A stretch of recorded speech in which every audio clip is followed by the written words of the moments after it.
अस्सलाम वालेकुम दोस्तों, मैं आपका दोस्त शाहिद हुसैन आज एक नई वीडियो के साथ आपके हाजिर।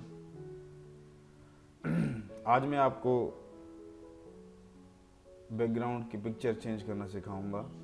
किस तरह बैकग्राउंड की पिक्चर चेंज होगी। सबसे पहले फर्स्ट करें कि कोई भी आपके पास पिक्चर है, आप वो बैकग्राउंड पे लगाना चाहते हैं, तो उसके लिए आपको क्या करना पड़ेगा कि कोई पिक्चर लें। जैसे मेरे पास एक ये पिक्चर है, तो इसको मैं चाह रहा हूँ कि बैकग्राउंड पे लगाना। ठीक है, तो आप इसको पहले तो डबल क्लिक कर लें। ठीक है, ये पिक्चर बड़ी हो गई।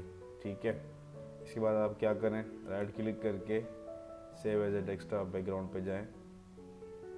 तो ये आपकी पिक्चर बैकग्राउंड पे आ गई।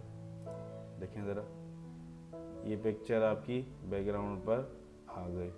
ठीक है, आप किस तरह करोगे कि फर्स्ट करें कोई पिक्चर लें। जैसे ये पिक्चर है मेरे पास, अगर मैं चाह रहा हूँ कि इसको बैकग्राउंड पे लाना, ठीक है, तो आप राइट क्लिक करें, set as a desktop background पे जाएं। तो ये पिक्चर आपकी बैकग्राउंड पे आ गई।